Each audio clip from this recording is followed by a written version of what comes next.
Friendship, for example, is a real gift. It's an insane world. In it there is one sanity, the loyalty of old friends. You're the best friends anybody ever had. Alone, bad, friend, good. Bubba was my best good friend. I had to make sure that he was okay. Friendship and family, these are the things that matter. Can we just become best friends? Yep. Touch my friends again and I'll blind you. Thanks, Mike. You're my best friend here. Lose one friend, lose all friends, lose yourself. We ride together, we die together. Bad boys for life. That's what friends are for, right? Friends? Louis, I think this is the beginning of a beautiful friendship. If you're not over here in 15 minutes, you can find a new best friend. You've been saying that since the 5th grade. Sam, it's your 26th birthday today. It is. And cheers. Damn, you went through that. Listen, I was saying I'm not a mimosa guy, but we went Prosecco versus champagne. And I don't know. I let you do the ratio, and it's like perfect. It's really refreshing. I'm also on a bit of a bender recently.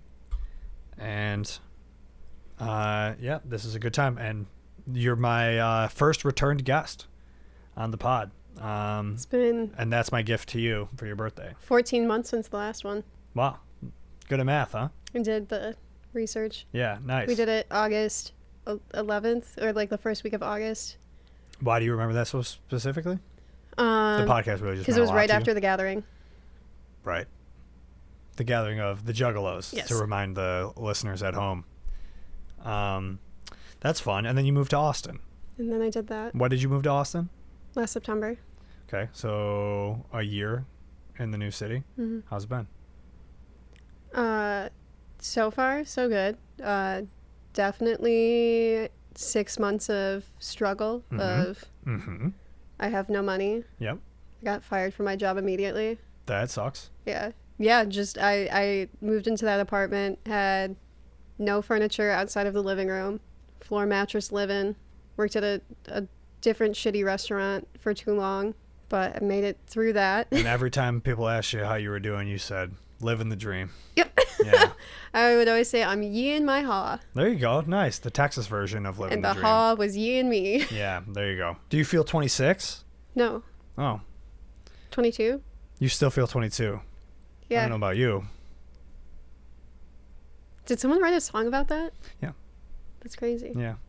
John Lennon. No, Maddie Healy from the 1975. Yeah, Austin, you know, when you move to a big city for the first time, you're like, this is going to change my life. Everything's going to be perfect as soon as I get there. And then you get there and you're just like, it was really fun to fantasize about. I think, yeah, of course. I think that's what got me really excited about the move. I think anybody who's ever moved out of their hometown can relate to the same thing. I definitely did that. I've talked about, since starting this back up, since I moved here, like when I first was moving here was the most exciting time in my life. I was all, you know, bright-eyed, bushy-tailed, rose-colored glasses, being like, everything's going to be amazing now. You know, I'm doing it. I'm going to the big city. And then I got here and I was like fully planning to be like, oh, I'm going to start doing mics. I'm going to meet all the comics. I'm going to, you know, I'm going to start writing all this music and I'm going to be inspired and be like a real artist, you know? And then it was 6 months of just me like watching TV and being like, I'm so scared. You know, like I was like so excited to be in like a bigger scene than Buffalo and like see what it was like. And like week 1, just bombed at open mics to no one. Yeah. And then I quit Same comedy here. for like 6 months. Yeah, I'm pretty much what there. I moved there for. I was just like, I'm going to take a little break. I've probably done comedy 15 times since I've been here, and it's almost been a year. You know what didn't help was my last night in Buffalo before I packed up my car and drove all the way there was opening for a sold-out Doug Stanhope. Yeah, and then he like tweeted about you. Yeah. Yeah, that has to be crazy when like you already have the excitement of, oh, I'm moving to this new city, to like, I'm taking a chance on myself to pursue my dream. This legend of the craft that I want to do. And you have like the best set you've ever had. So your ego is just like... And then you go to Austin, Texas to pursue comedy, and one of the mics you go to is in a winery, and it's like the side room, and it's just 10 other comics are in there, and they don't care, and it's wireless mics that keep cutting out, and the AC's dripping on you, and there's zero reaction to anything you're saying on stage. Yep. Meanwhile, you just did the set you did 2 days prior. And you're like, yeah, mine was similar. Mine was like, I get here and it's like my first weekend, and then Max texts me and he's like, what are you doing tonight? And I'm like, bro, I moved to New York, I'm gone. And he's like, no, so did I. I'm like, what are you talking about? And he's like, yeah, I decided I'm moving here now. And he came here with a garbage bag full of clothes and just like lived on another comic's couch for a while. And so I was going to Mike's with him, and it was like you'd show up and it was like, oh, you had to sign up on a Google Drive link 2 days ago. And also you got to pay $5, and then maybe you can go up if we have time. paying for open mic spots is so crazy to me. It's the most New York thing ever, though. Yeah, you know what I there's mean? Like, no mics like that in Austin. right. It's like exactly. It's so funny because people talk about New York being like this crazy, like left-leaning bubble. It's like this is the most capitalistic city in America. Like everybody's just trying to get money from you somehow. Nobody's interested in just doing it for the sake of doing it, which sucks. And also because you're in a city where you have such a vast choice of like quality of comedy, where like the best of the best comedy is happening at 8 different clubs every night of the week. Like, why the fuck would anybody go to an open mic to watch comedy? At like a pizzeria cafe. Right, exactly. So it's at 6 p.m. Yes. And so every open mic you do here is just to other comics that have no interest in anything you're doing. Yeah. You know? So it was like extremely discouraging. So it's the same thing. It was like I didn't move here for comedy, but it just was very convenient that I was doing comedy and then happened to move here. And I was like, well, I mean, if I'm going to keep doing that, I'm in the place for it. Yeah. But it was kind of the same thing where it was like, you know, I started comedy and I was doing pretty good, and then like did the contest, and the contest, you know, made it farther than I expected to. And I was getting on shows, and I was like, oh, there's something here for this. I had a buzz going, you know, and then I got here and it was like, no. That's the upside too. Like everyone's so excited to leave their small scene, but they don't realize what a gift it is to have that community where you're at, where everyone supports everyone. Mm-hmm. Everyone's excited for everyone to do well. That's the thing I've been struggling with the most, I feel like, is what I miss most about the Buffalo music, Buffalo comedy, all of it is like the community of it is really the best part of it. Like the best part, you go to the mic and it's all the same people every Monday through Thursday. Mm-hmm. You know what I mean? Like whether, you know, Tudor, Nietzsche's, Milky's, Good Bar, it's the same people at all of them. And it's like the hang after is always the best, knowing you're going to see them tomorrow, and like watching people work out their shit and helping everybody, like riffing and helping out with each other's craft. It's like a beautiful, like actual scene. And then here it's like everybody's just in it for themselves. Nobody's interested in like that kind of shit. I mean, I shouldn't say that. I know there are people that like have their little collective groups. I just like haven't figured that out yet. But yeah, I mean, that's what I had to, when I started back consistently in Austin, was building you have to like build your own group, right? Basically, right? Because over like you're not gonna mine's just Buffalo people now. Yeah, same. Yeah. Somehow it's like wherever you go, it's Buffalo comedy's there. It is funny. It's like everybody. I had this vision in my head of like bringing the podcast back, that I'm like, oh, I'm gonna get all these like really interesting people from all different parts of the country that live here now, whatever. And I've just only had people from Buffalo because that's just the only people I hang out with. Because it's like you just, especially like you go to the Bills bar, you know, and it's like we already have something in common that we can connect on, you know, and then you make friends that way. So you're only in town. Wait, oh, you're leaving Tuesday, yeah, and then leaving on Thanksgiving. Mm-hmm. Not even gonna stay for Thanksgiving. No, I haven't had like an actual Thanksgiving in so long because all of my family moved out of Buffalo. Yeah, last year I had Thanksgiving with my friend and her husband, and then this year I'm just gonna land at the right time where there's the Comics Friendsgiving in Austin that I'm gonna go to. Perfect. I'm bringing hot dogs. Thanksgiving tradition. Yeah, everyone knows.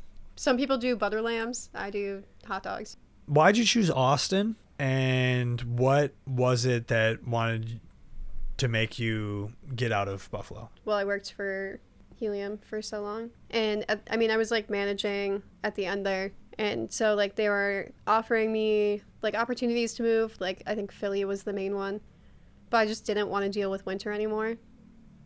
I was like, if I'm gonna move and make a big move, that's fair. It's like I just want to go to somewhere that's not. Yeah. Like everyone's like, oh, it's so hot there. I got through summer fine. It didn't affect me at all.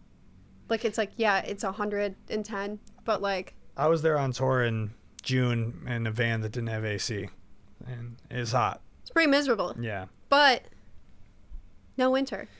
Yeah, I also feel it's just like fall for a while, then there's a freeze, yeah, and then it's over. I feel like the heat there is also like, it kind of like gets there for a little bit, and then like it's the heat doesn't hang around for as long as the winter hangs around in Buffalo. And there's so much to do. Right. Where it's like everything has AC. It's not like you're outside long. Right, true. Unless you're like going to parks. But... I would argue it's more miserable here in the summer because you have to wait in the godforsaken subway stations that are just like, they're underground, so they like theoretically should be cooler, but it's like 200 degrees down there and everybody's just sweating and stinky. And you're just waiting a half hour for the next train to come. You're just like in a little and oven. Then you get on the train and the trains they're blasting AC so much that it's like freezing and the windows might crack. That doesn't actually happen, but it's so cold on the trains in the summer because of the AC. It feels good at first, but if you're on there for a while, you're like, you got to bring a sweater. Yeah, there's no balance. I mean, that's how I feel in Austin. Yeah, life is pain is what I'm getting at. Just Existence is pain. The world is not good. Yeah, it's hot outside, but it's cold inside. Yeah. No one's happy. But Austin... You said it, dog. Happy birthday. Thanks. Yeah, aside from the heat, cool city. No one's from there. Right. So you just meet... I've maybe met like 2 people from there. There are a lot of people from here, and they all hate that I'm here.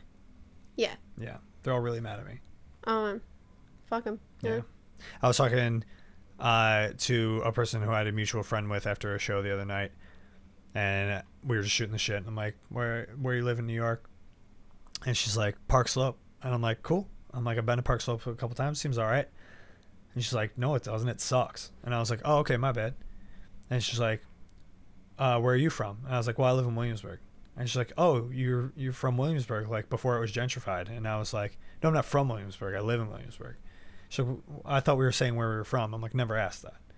She's like, where are you from? I'm like, Buffalo. And she's like, why are we having this conversation here? You're not even a New Yorker. And I was like, I never claimed to be. I was just making small talk. You know what I mean? But that's like kind of the vibe I get from these people that are just like, oh, you're a transplant. You don't even matter. I'm like, yeah, I'm not trying to. I like your city and I wanted to hang out here. I get like why people from Austin hate that. Yeah, for sure. Yeah, they had a cool little city and then word got out and everyone, no taxes. Mm-hmm. We're going. And we went, but yeah, most of the people I talked to are from New York, from Buffalo, other random cities, Midwest towns, and then doesn't really know anyone from LA. Haven't ran into those people, but I'm assuming they're not hanging out at open mics. But so far, love it, despite the moving there struggle. Buffalo, great place. Agreed. To visit. Mm-hmm. Too small, winter sucks, worse weather. Yeah. Everyone that I know that's moved out of Buffalo is so much happier because of it. I know, it's like a hard thing. It's like I never want to shit on it, you know, because it is like it's my just home an and I defend it to my die. Location. Yeah. Well, my friend Pat was just here hanging out, and he was like going for walks every day while I was at work and stuff. He's like, dude, it's insane that it's like, it's still sunny here. But yeah, it's sunny here all the time, you know, like, I mean, we do have a cloudy day every once in a while, but in the winter, it's like, it's very sunny, and it makes the winter much more bearable. And he made the point, he's like, dude, Buffalo is just cloudy. It's just cloudy 6 months out of the year. Yeah. It's just that, I miserable. think, is like the worst part. You know, I feel like Buffalo winters wouldn't be so bad if there was more sun. You get like 3 hours of sunlight, and yeah, then it's just snowing. I've lost my car every year to the snow. Yeah. I don't have to deal with that. Austin, it didn't rain for so long that I forgot it was like a thing that happens. We had like a very small storm roll through, and it was just like nuts out of nowhere. Like, got super dark. It was pouring rain. Like, the wind was crazy, and I was like, oh, were we getting a tornado right now? Right. And then it was over like 10 minutes later. Yeah. And that was it. And then it didn't rain again for months. The first time I ever went to LA, they were in the middle of like a very long drought. And of course, like as soon as I get there, it starts raining. And there were people walking on the streets that were like looking up at the sky, being like, what is this? Like, it's like, because they hadn't seen it in months, that they forgot it existed. It was like a miracle to them. It was amazing. Yeah, rarely a cloudy day. It's just the sun baking you. Yeah. Still pasty. Yeah. It's like I'm gonna move to Texas and I'm gonna get tan. You probably cake up on the sunscreen, don't you? No. No. You just repel the sun. Yeah, I reflect it back. Yeah. You've reached that level of white. Yeah. Yeah. It's pretty bad. It's impressive. Everyone's like, "Oh, you must wear sunscreen." I'm like, "No, the sun doesn't." Yeah. I had one sunburn in the year I've lived there. Yeah. And that was it. I just sat at the pool for like 15 minutes. Yeah. What is the group of meth heads on Letterkenny? Skids. Yeah, you're like one of those guys. Yeah. That's what. Yeah. Especially now that I have black hair. Right. And they wear. You would fit right in with them. Yeah. Love meth or whatever they do. I think it's meth, isn't it? It's gotta be. Yeah. Cool. You started comedy when you were 22? 19. Oh, I think it was. Yeah, that's young. No, I'm 22 right now. No, that's definitely not true. 26. 26. Right. Okay. I lost so many years to the pandemic. I was just a small child. Yeah. And there was a global pandemic, and then I made the most money of my life. And I what bought is like rollerblades? Because I find here like a lot of people I work with and a lot of people who are like starting out in any sort of like craft here seem to be people who are like 22, 23. So I feel very like behind the game. But I feel like Austin is a lot of definitely like more people in like their 30s and stuff who are doing that, like that have already started somewhere else that have moved. But you got such a like early jump on it. Yeah, but you're still starting over. I mean, like I have like the experience. I know some stuff. Yeah. But yeah, no, moving it, especially like after that first week, that reality check of right. You're like, oh, I have to build everything again. Yeah. My least favorite thing is just like the networking. Like, not that I have an issue talking to people or anything, but it's like knowing who to talk to. Right. But don't you think it also feels weird when you're like just trying to get something out of it? You know what I mean? It's like that's why I don't ask for things. Right, because it's like you do want to genuinely connect with people. Yeah. And it's like, but at the back of your mind, you're like, I'm also here for a reason. You know what I mean? And I want to get the next step up. So it's like trying to find a balance between like, I do want to make a friend, but I also like want you to help me. It's finding people who are doing things and then the cool people who are doing things. Right. Right. The people who are doing things that like they can just help you get somewhere and you don't necessarily want to hang out with them all the time. Yeah. And then the cool people who are doing things that are just like, oh, I want this to be my like group of friends. Yeah.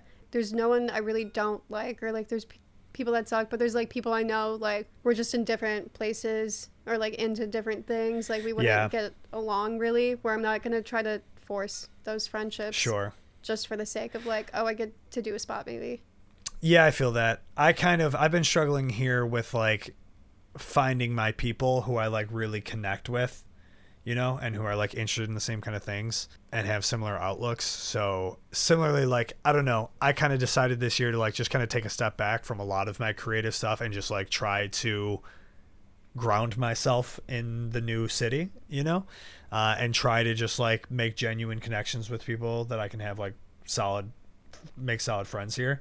But it's definitely difficult, and I feel like I do like will sacrifice a lot in the sense of like meet people who I'm like, well, we don't really have that much in common, but like I don't hate them, so I guess I'll make this person my friend, you know. Yeah, when I took those months off in between like getting down there and like actually going back to it full time, I was like really nervous about like having to like figure out who's cool, like who's down to make friends, because a lot of people, they are just doing it and they're not like looking to make friends or like have like a hang or anything going. But working at a club, like I met so many people. Yeah. And then when I started going out consistently, they're like, oh, you're here like so night. Like they were like all so super nice and friendly. And then the more I was going out, the more I was like seeing like the repeat people who also are going out all the time. Because then like every scene has like those random NPCs where they're all out at every mic and you know nothing about them. Right. Right. You've never even seen them do it. Like it's weird. But yeah, figuring that out, and now like I have a solid group of friends that like nice. I can always like count on to be at any mic that I'm going to. Sick. Yeah, that's what I feel like I'm like desperate for.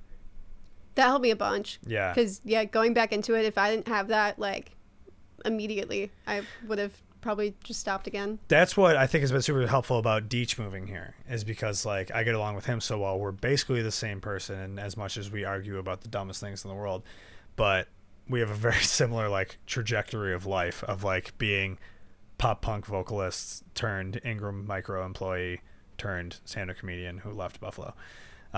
So him moving here, like he already had friends here from like him being in the Chicago scene. So like anytime I go to mics with him, I'm like, oh, these seem like good people to be around, and like this doesn't feel like a waste of my time, and I don't get depressed after doing this. Yeah. Yeah, and that matters. That's what you want. Yeah, for sure. Everything's been cool, and it feels like it's like building up to something. Like, had a decent streak of doing shows. Good sets, important.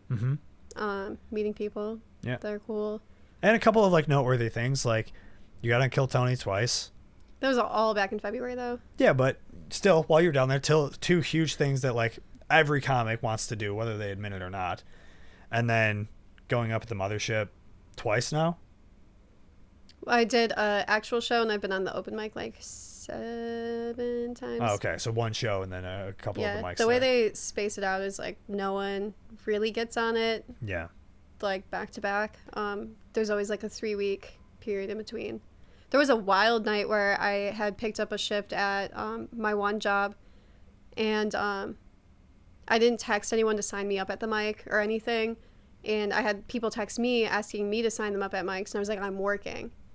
And then one of my friends, I just asked like who was on the list, because another friend was asking me for a picture of the list, and the one guy responded, he's like, you're on. I was like, what? He's like, you're on the list. I was like, you're lying. And then he sent me the picture finally, and my name is on it. Even though you didn't sign up and didn't ask anybody else to sign you up. Yeah, and I was at work. And so I was like really upset about that, because I'm like, I haven't been on in a few weeks, and someone signed me up that I didn't ask me to, and now I'm not going to get on for a few more weeks, especially like as a no-show. Right. And so I spent too long dealing with that, texting, being like, what the like this sucks. Yeah. Kind of.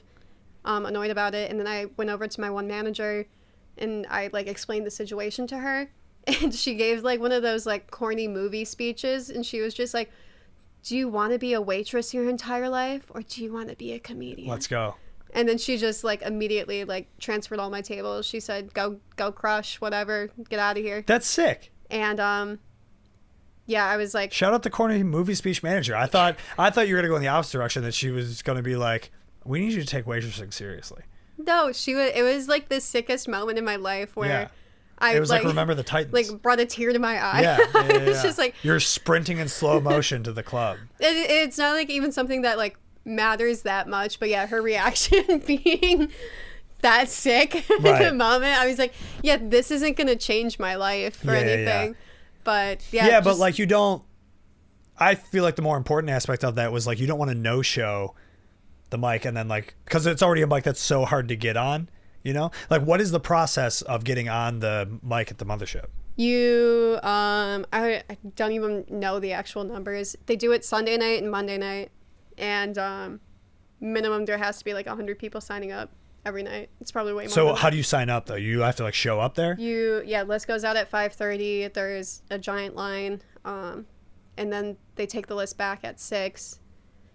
And only 16 spots, and it's how many people show up to watch it, to sign up? I want to say like it's consistently like 100 plus. Damn, that's insane. And they pick 16 people.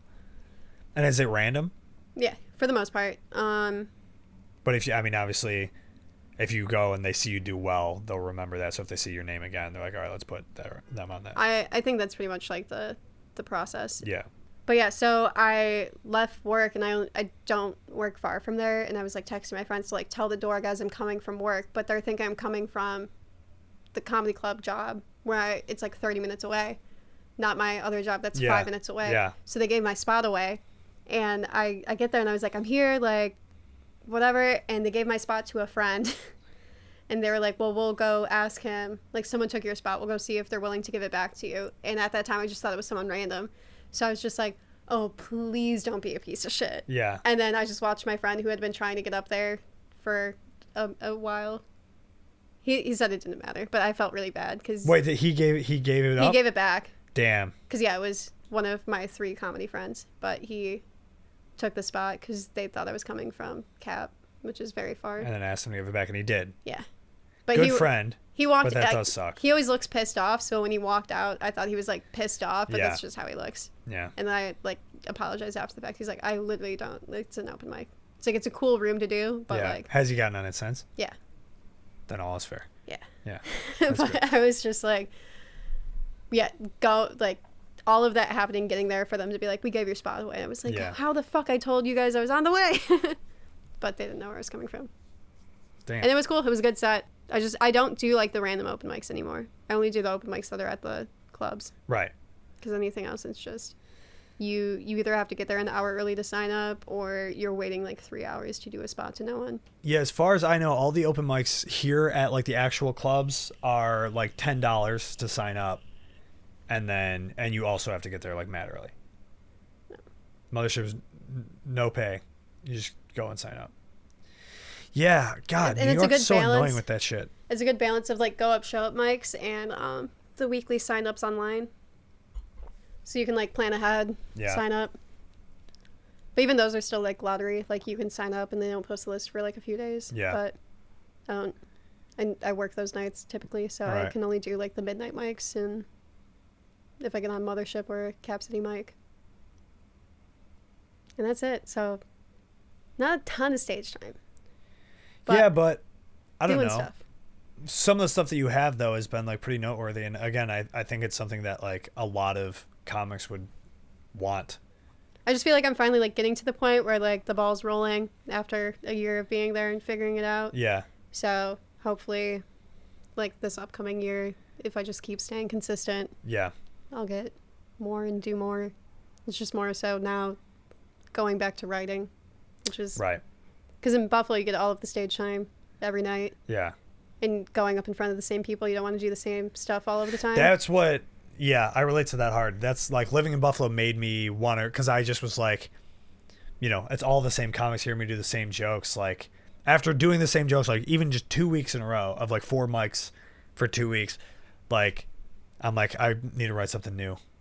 And so it was good and bad because it like kept me creative, but it also like I would like give up on jokes too early sometimes. Yeah, no, if I could go back in time, I would literally have just written all of that down. Like the mics where I would just go up with nothing. Yeah. And I would just have to like force myself to write on stage. And then I would just like keep no record of it. I would get off stage and be like, that worked. I will remember that. And then a week later, I'm like, no, you never do. Was that? There's a lot of times where I swear to God, I've come up with some of my best premises like right as I'm falling asleep. And I've now gotten to the point that I know I'm like, you're not going to remember this. Wake up, get out of bed, pull your notes app out and write this down right now because you're not going to remember this. I had that exact same thing. And yeah, I woke up the next day and I was just like, fuck. I told myself I wasn't going to forget. And then later in the day, it came back to me. And it's the new thing I've been doing. Yeah. And I've only done it like 3 times now. But it's worked. I always think of it as like... And I'm like, thank God. I've written 3 jokes since moving to Austin. I'm happy one of them works. When I first started doing comedy, I like was, you know, I caught the bug. Like, you know, I did my first set and I didn't bomb horribly. And I'm like, all right, there's something here. And so I just like wanted to write so much. So like my brain, it just was like always on looking for the joke for so long. And I felt like it was like a game of Tetris where it was just like trying to like find the perfect wording of like, you had of like premises falling and then all of a sudden like in your brain, it just like lines up perfectly that it's just like, oh, that's it. Like that's the angle. And then you have to write that down every time or it's gone. And we're back. Listen.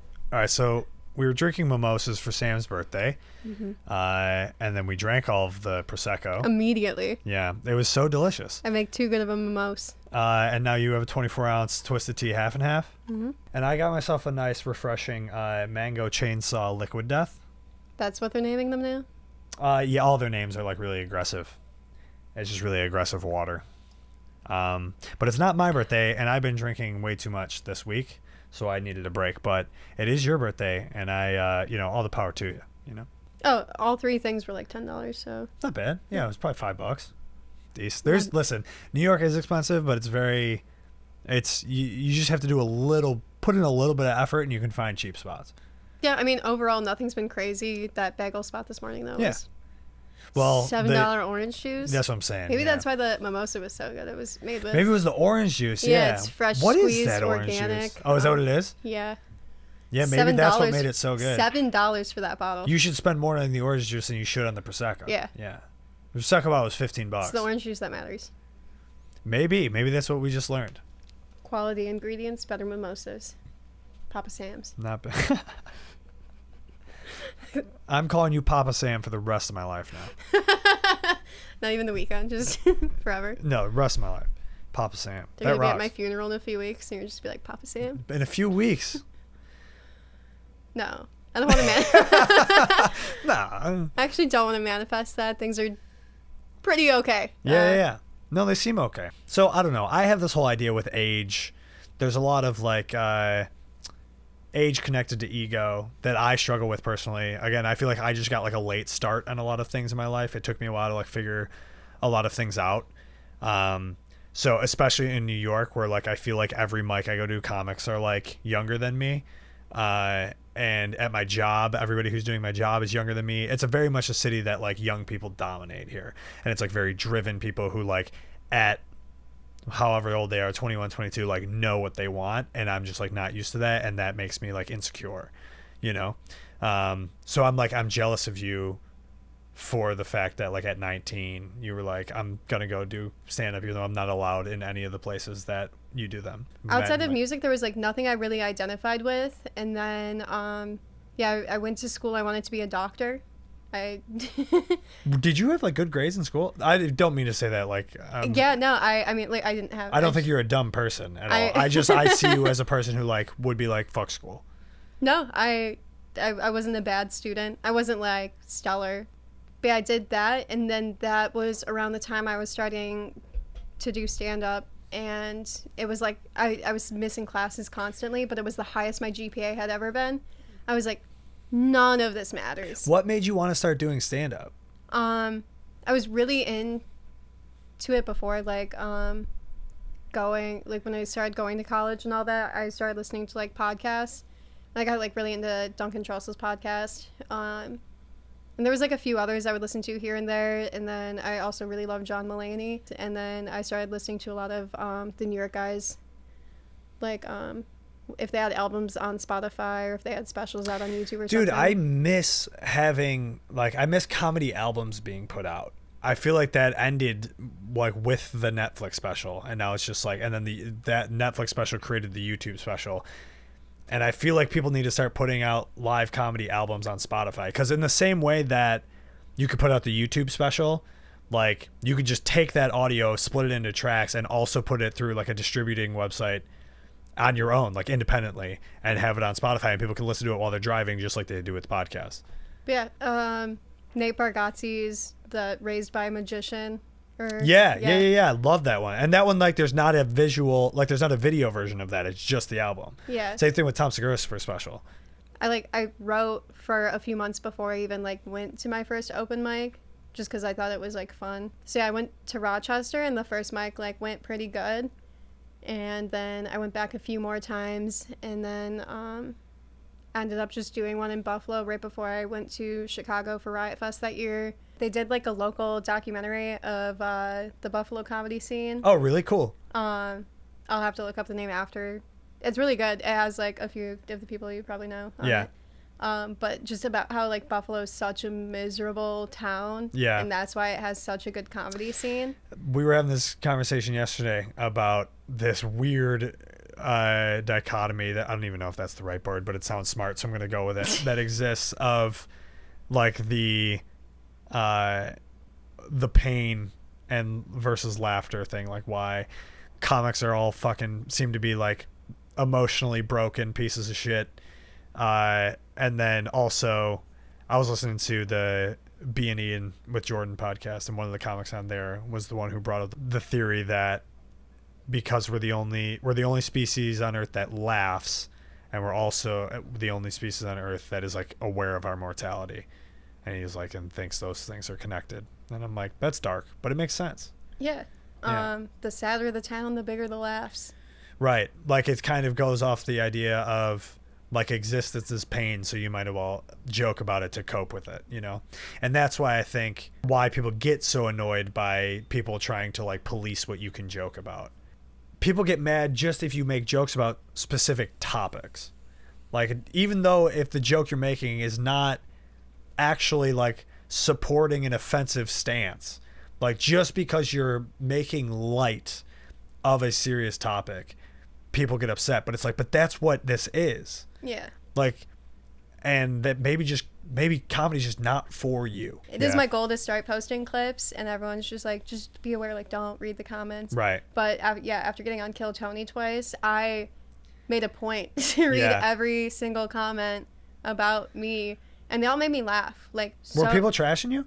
There was some people that were like, oh, that one girl was funny or whatever, and it would be that. And then there was other people that would write fucking paragraphs being like, this is what's wrong with today's generation of women, and they would just get so, like, they were essays about it off of a minute joke. I can't believe fans of Kill Tony are disrespectful to women. That's insane. I know. And it is just insane to think like there's people that like have that time and energy to get mad at something like that. Well, that's what's easy, I think, to brush it off. Yeah. Is I'm like, you are putting so much energy into like hating on a person you don't even know, and that says more about you than it does about what you're commenting on, you know. It's also, I think, easy for people to make like negative comments who have like no idea what that pressure is like, to be like, I mean, Kill Tony is like has millions of views every week. It's a live streamed comedy show from a comedy club where they like randomly select comedians who submit to come on and do 1 minute of stand-up comedy, and you don't know you're going on until they say your name. And that's where like, and then everything sets in, and and it's just like the most pressure possible in the world.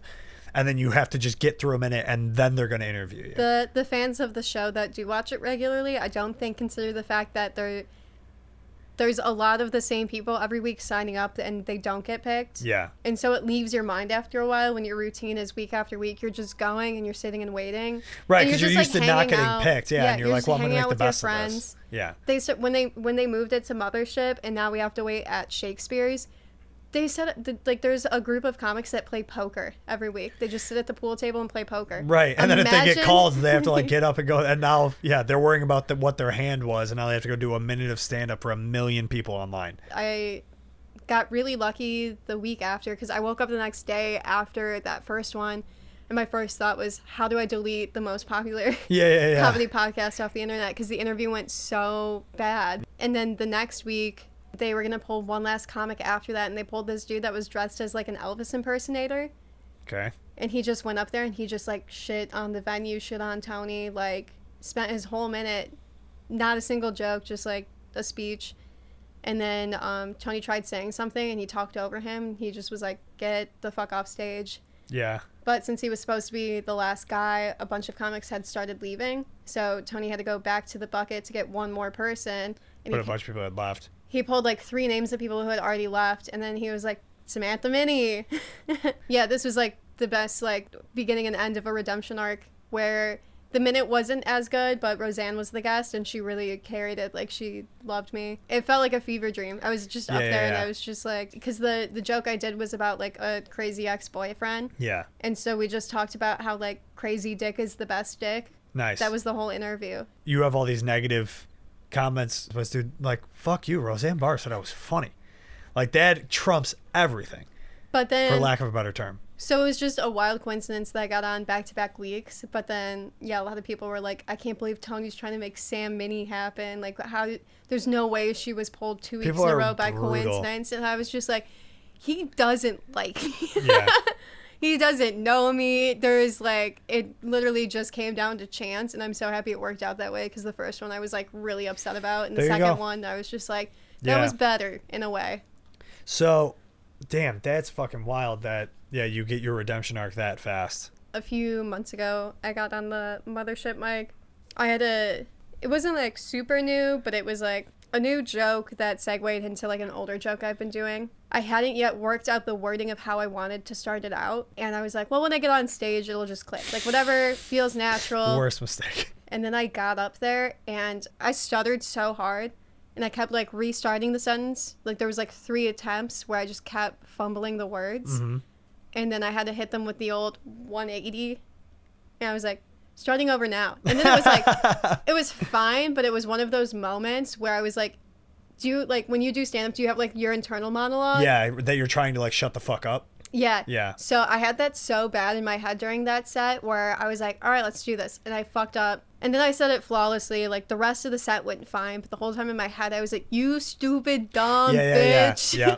For the rest of the 3 minutes, that's all that was in my head. And the rest was just autopilot. And like it went fine. But it was like one of those moments where I put way too much trust.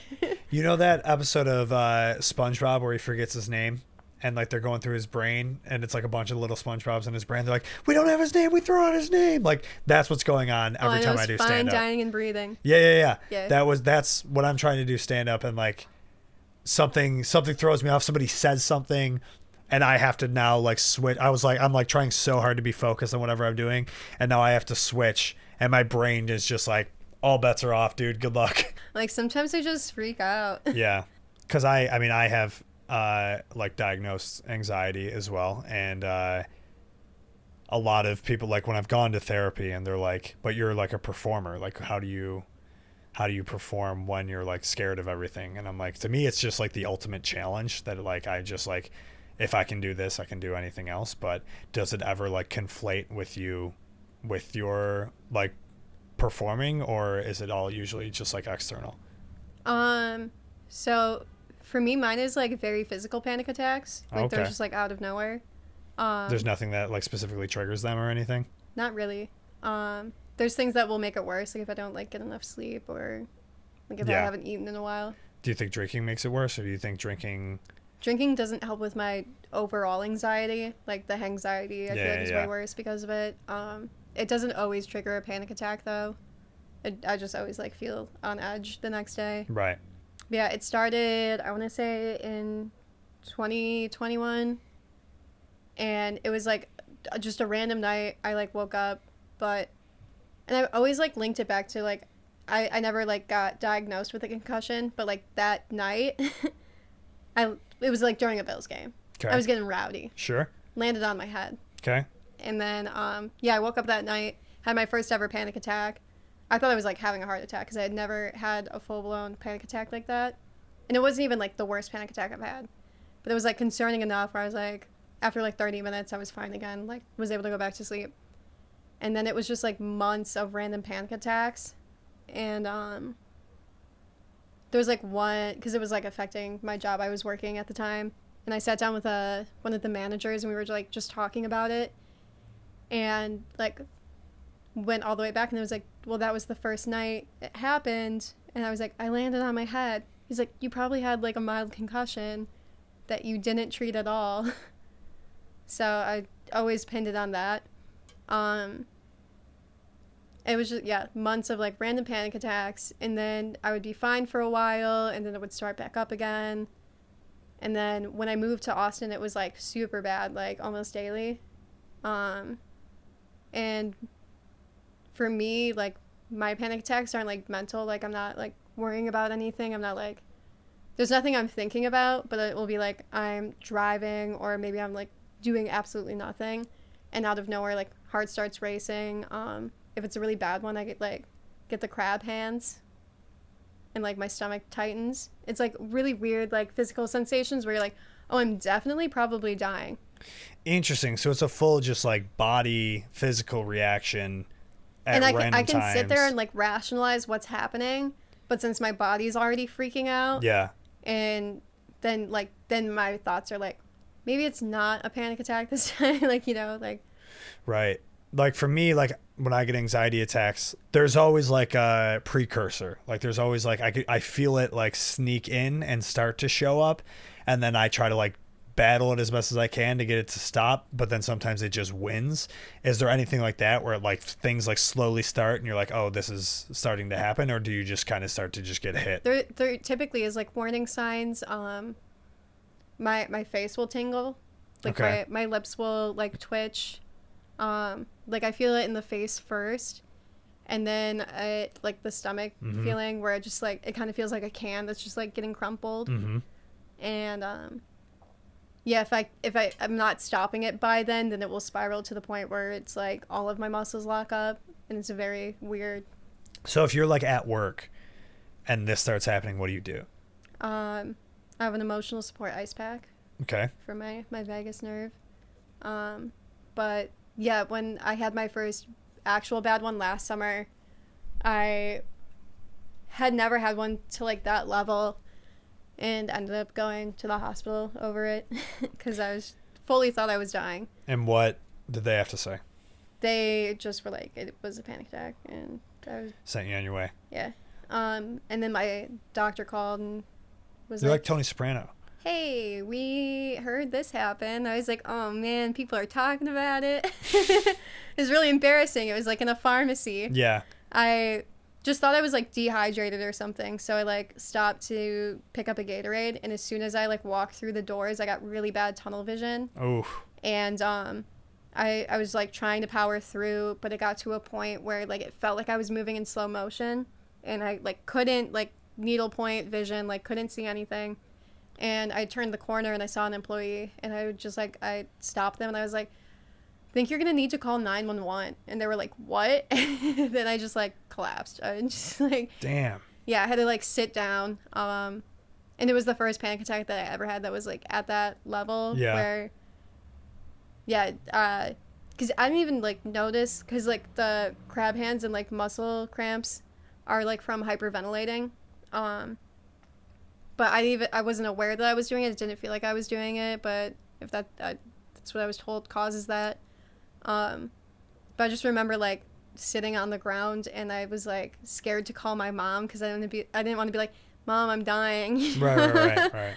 So and they called an ambulance, went to the hospital, and then I was like in the waiting room for so long that by the time they even like called me back to see me, I was like over it, and I was like, that was crazy. It's so crazy that your brain is just like, we're gonna die.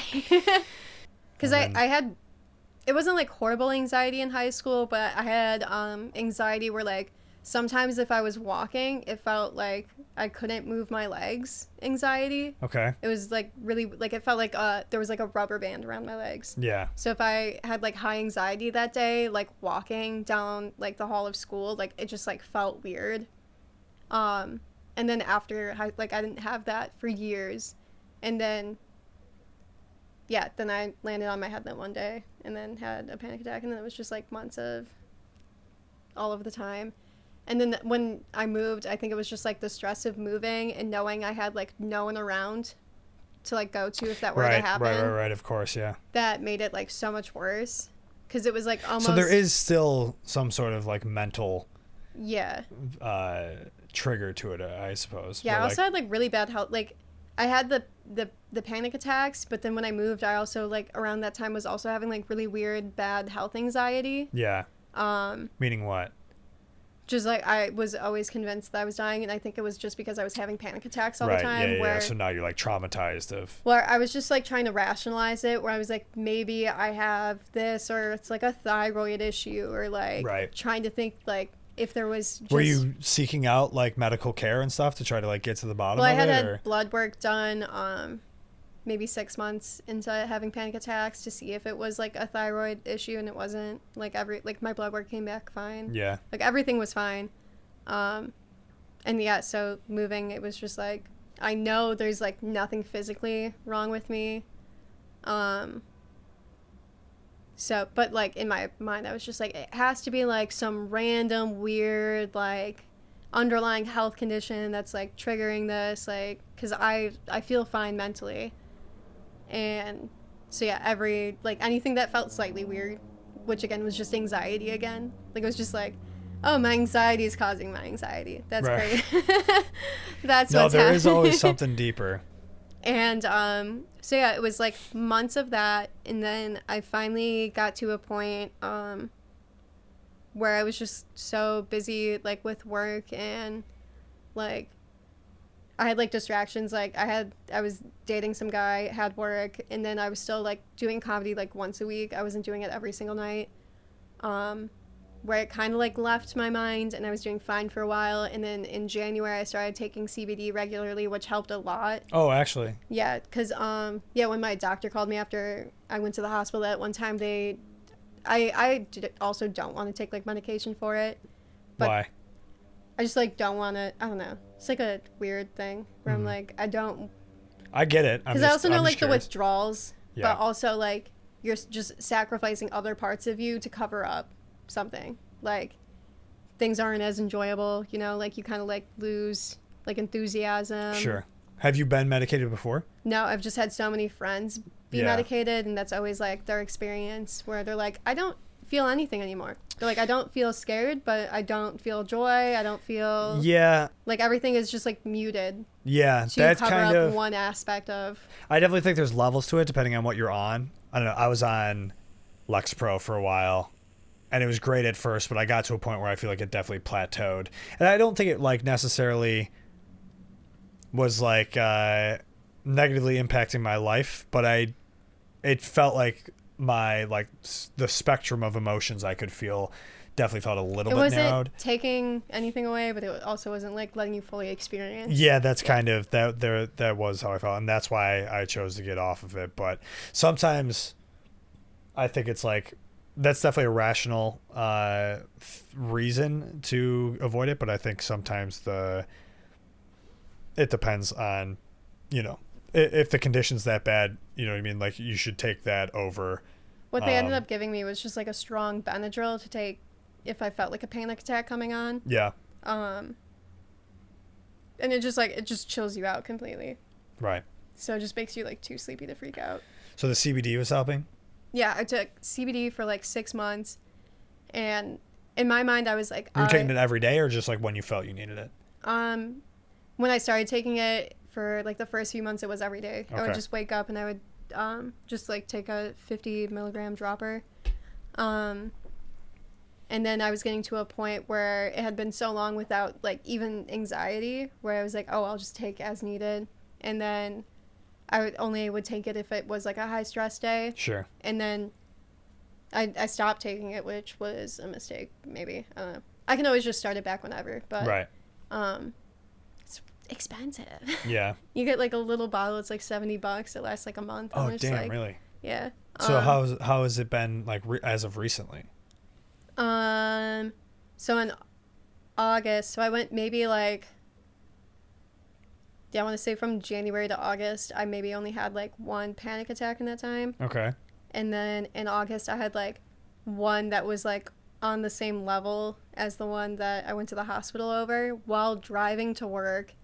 Like had to fully pull over on the side of the highway, like crawl out of my car, touch grass moment. Yeah. But something I've discovered, because it's happened twice now where I've had a panic attack while driving, if I pull over on the side of the highway and get out of my car, it's so embarrassing where it kind of snaps me back to reality. Yeah, that's interesting. Where I'm just like, this is crazy. Like, this is literally a physical sensation that is like...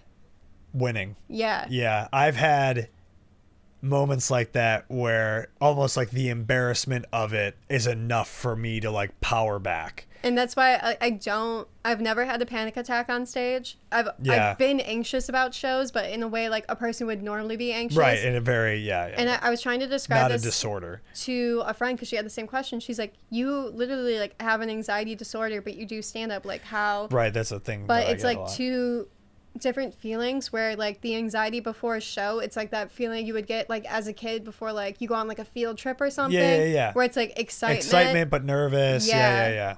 And so I have that for comedy, but like my general anxiety, it's like a looming like dread.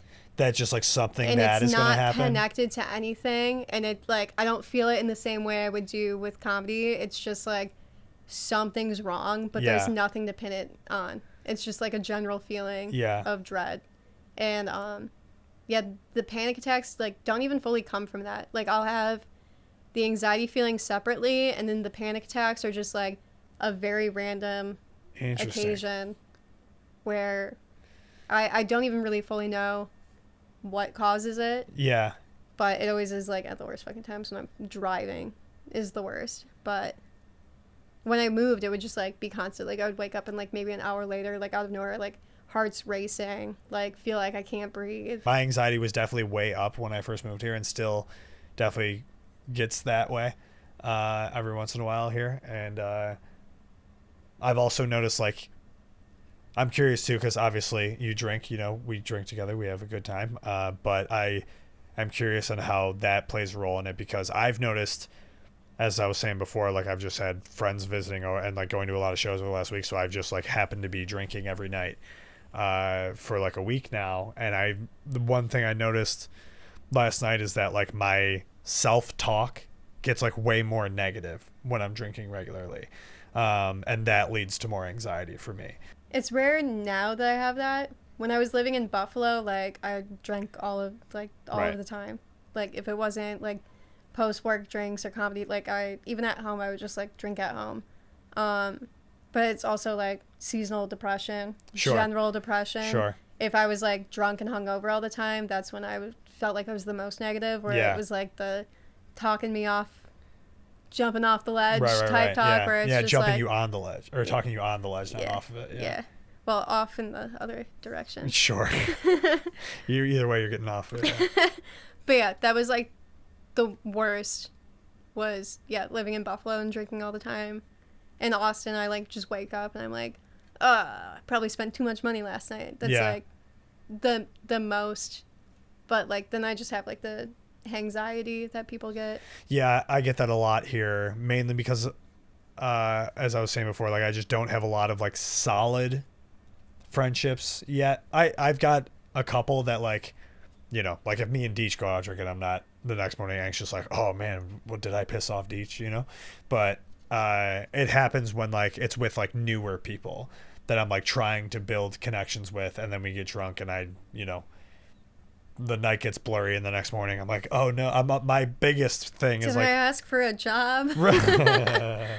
my biggest thing is always like I feel like I annoy people, so that's like the first thing that comes up is I'm like, I don't want to miss a chance to become friends with somebody because like I annoyed them the first time we hung out or whatever, and I feel like that is like and then I'll just like loom on that all day. I'm so happy I don't have those thoughts. Yeah, no, it sucks. I think because you're super annoying, by the way. I know.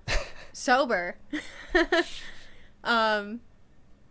I feel like my personality doesn't change too much between me being sober and me being drunk. Yeah. Because that was like the one thing people always told me, like anytime we would go out and like the next day I'd be like, oh, I was like really drunk last night, and they were like, oh, I couldn't even tell. Yeah. And like that was like a thing for years, because like I don't suddenly go into like party mode or anything. I'm not like over the top. And I don't think you are either. I don't think I am. I think it's just, for me, it's just an anxiety thing where it's like I'm always kind of anxious. Yeah. And once I start drinking, I'm not. And then I'm much more comfortable and more confident to be able to like, I don't know, just like things I would second guess while I'm sober, I won't when I'm drunk. And so that's what it is. And then the next morning, the anxiety comes back and it's like, hey, you drank and checked us out last night, but now we're back to like punish you for that. That's basically what it's like living in my head. Yeah, I think I just like had an internal conversation with myself one time where I was just like, and there's also been so few times where I think I've like done anything embarrassing while drinking, where it's not even like a thought the next day where I'm like, oh, I shouldn't have done that or said that. But also I think in Austin, especially because I just have like the friend group that I have, it's not like I'm going up to like random people all the time. Yeah. But then another thing you have to tell yourself is like all of those people are drinking too, and they're probably having the same thoughts. Right. Or they don't remember. Yeah. Because in like those quick interactions, like, oh, it's like a 10-second thing out of an hours-long night where I'm sure they're not thinking about it. Right. And also, that's the other thing I tell myself a lot is like, nobody is thinking about this as much as you are. Yeah, you know especially like, I mean, I've also had to have that mindset with comedy. Like when you bomb on a show, you have to like wake up the next day and be like, realistically, there's maybe like 2 people that have thought about it and like laughed a little bit. Yeah, and then it's we'll not like they're gonna sit around telling people. That's such a hard thing to battle all the time. Of like, anytime something like that happens, something embarrassing. Because then you have to like think for yourself, like how many times has a drunk person talked to you? Yeah, how many times have you watched people bomb? I've never thought anything of it. Yeah. And yeah, being on the other end of it. I'm like, well, if I don't think about it that much, I'm sure other people don't think about it that much. Yeah. Like, it doesn't even matter in the scheme of things. A week from now, none of us will remember it. Right. Yeah, that's a tough thing to battle. But I also, like, I deal with it so often with drinking. That's like when the thought starts to come up that it's like, all right, I just don't have to deal with that if I just stop drinking. You know what I mean? Yeah. So. I mean, yeah, the times I've like gone on a sober streak or attempted to do like sober October, like after a while I'm like, oh, I feel so much better. Yeah, it's insane. I don't get why anyone drinks. Right. And then I'm like, oh, one. And then I'm like, oh, this is also fun. Yeah. If only there was a way to balance this. Right. And a lot of people do, I think. Not in our world, not in the comedy world, but or in the performer world where people have egos and things like that. But I think there are a lot of people who like deal with that well.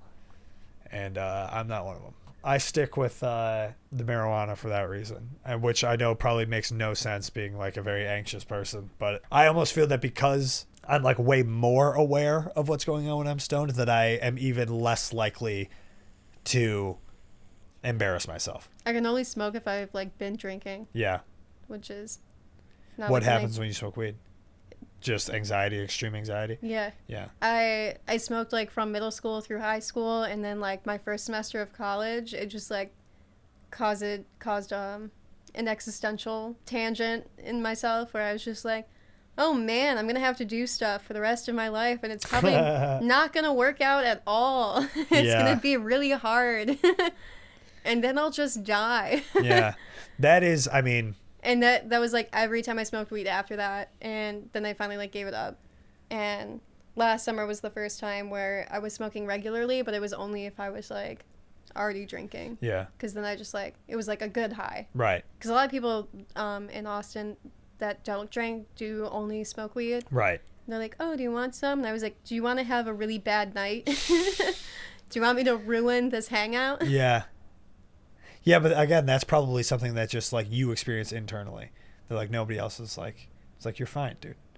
Yeah, but then it would just be me sitting there silent, just like staring off into the distance, being like, we're on a rock. Yeah, see, I would rather do that than be drunk and like being like, hey, you know, look at me, you know. Where when I get high, I'm like, nobody look at me. This is better. Yeah, but then you're just like, me, I'm just like, oh, I'm in my little zone, and my zone is scary. And then it's really like hard to communicate to other people because you also don't want to like bum them out. Right. Like, you ever think about how none of this matters? Yeah. See, I'm a person who enjoys those conversations though, so maybe that's why. I think in like, yeah, if it's like a group of friends in a specific setting, you all just want to like talk about whatever. Yeah. But yeah, in like a cool hang session where everyone's just laughing about. I've been that guy in that conversation and where I like didn't read the room and I thought like everybody would want to talk about this, you know? Like, yo, you ever think about how like the meaning of life is just like just like reproduce and die? And then they're like, hey man, we're watching a movie. Yeah. And laughing at it. We're watching Hot Rod right now. We're watching the Blink documentary. Yeah. No, I'm for sure with that. But I really do it like that doesn't bring me to a point of panic. That brings me to a point of like, oh, I wonder what other people think about this, you know? Oh, it freaks me out. Yeah. Yeah, can't do it. Space is too big. I'm a person who like I panic more on like the very small mundane things of like, oh, what did that one person think about me during that one interaction? And the thing that will calm me down is zooming out of that and being like, we are on a rock in the middle of space and I am one tiny little speck of dust in the grand scheme of things that in the essence of all time, I'm going to perish and nobody's going to remember me. So don't fucking sweat it, dog. I find peace in doing laundry. Okay. I love laundry. And then, we were talking about laundry before. Yeah. Yeah. And then, yeah, if I smoke weed, I'm just like, the sun is so inconceivably big. Yeah. And it'll blow up one day. And then I sit there. And then every embarrassing interaction you've ever had didn't matter. I wish that's how my brain connected those dots. It doesn't. It's just like, whew. Yeah. I don't want to have that moment with any of my new friends. I want them to know I'm a little freak who freaks out. Yeah. Why? I want them to think I'm cool. I wear sunglasses inside. I don't want to lose that reputation. All right. I got you. Yeah. I'm a person who's like way too open now. You know what I mean? Like I stopped giving a fuck completely about like I just let people know. I'm like, hey, just so you know, I have a huge ego and I'm super anxious all the time and I'm very sensitive and emotional. And but I come from like an Irish Catholic family where we're not allowed to express our emotions. And they're like, "What? We just met. This is a coffee shop. Like, what do you want?" I'm like, "Coffee. This is going to make me anxious as well, drinking this coffee." Yeah, that's why I don't do coffee.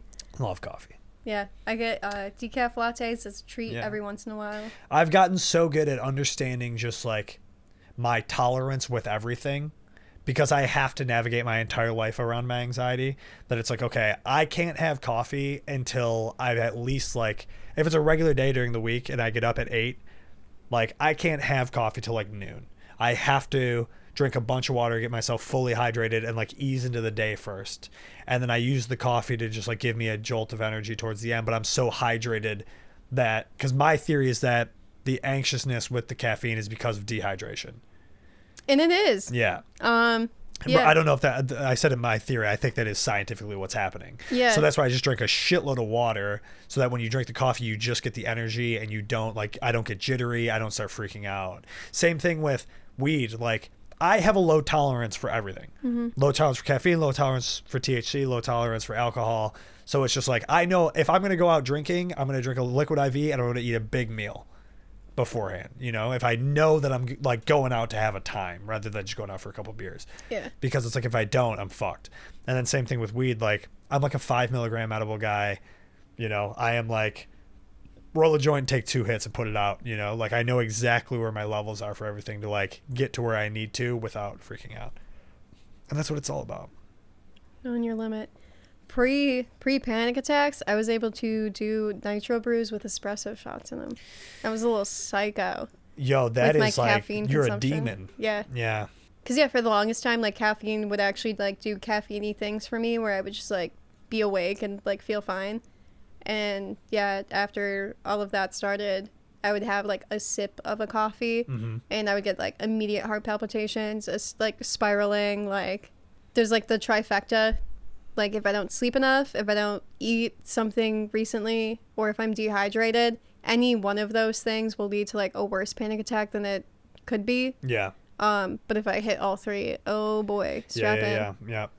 I know, dude, there used to be a time in my life where I would wake up on like a Saturday morning and smoke a joint with my coffee before doing anything else. And that was just like, I somehow would handle it. But the thought of doing that now is like, that is just asking for being slapped around in my brain. My emotional support friend that I FaceTime with all the time. Yeah. It's good to have those. Yeah. What's their name?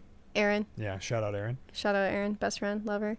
But there was one time we were talking and she's like, I remember when we worked together, you were just like drunk for 6 months straight.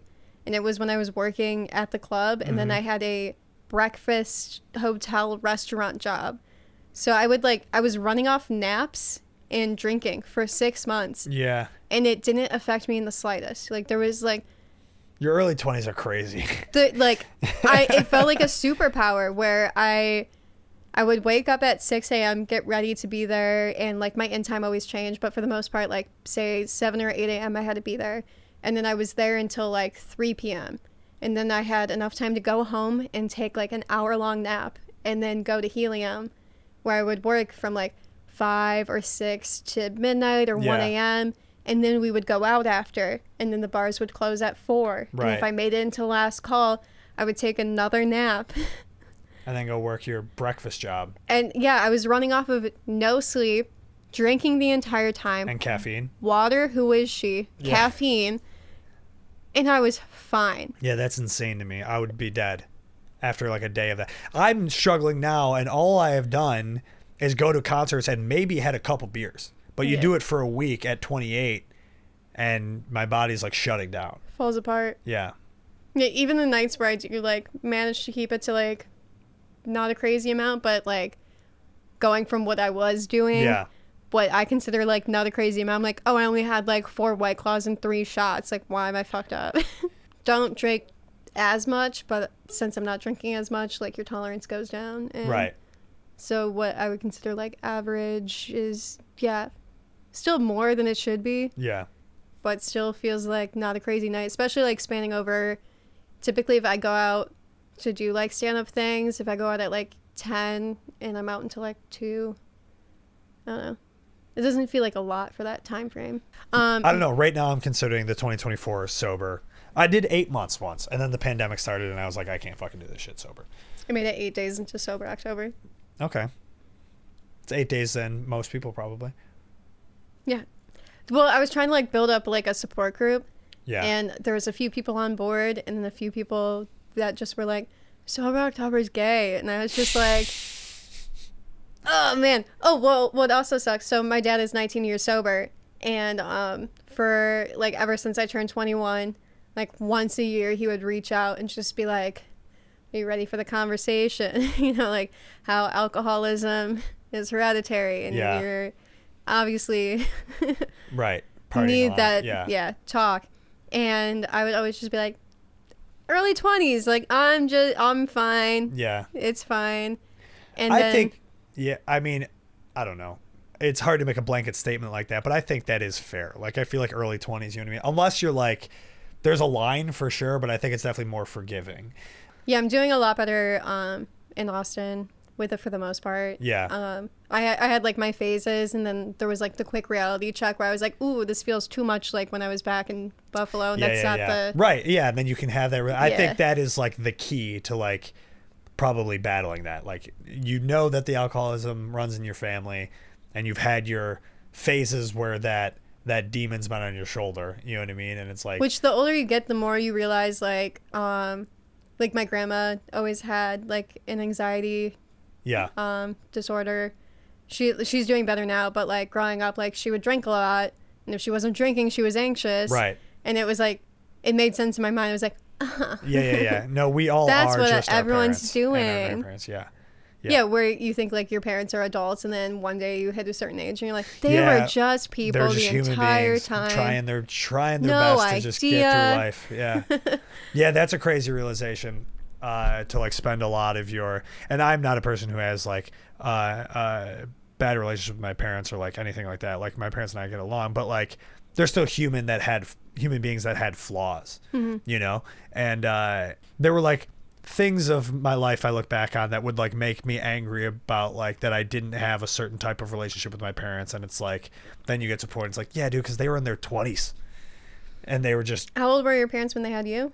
Well, they were in their 20s when they had my older brothers, but my parents were, my mom would have been 33 when she had me. Are you the youngest? Second youngest. Second youngest. Yeah, so she was 33 when she had me. So still, like, you know, in your 20s and 30s, and you're raising a fucking litter of 6 kids, you know, and like...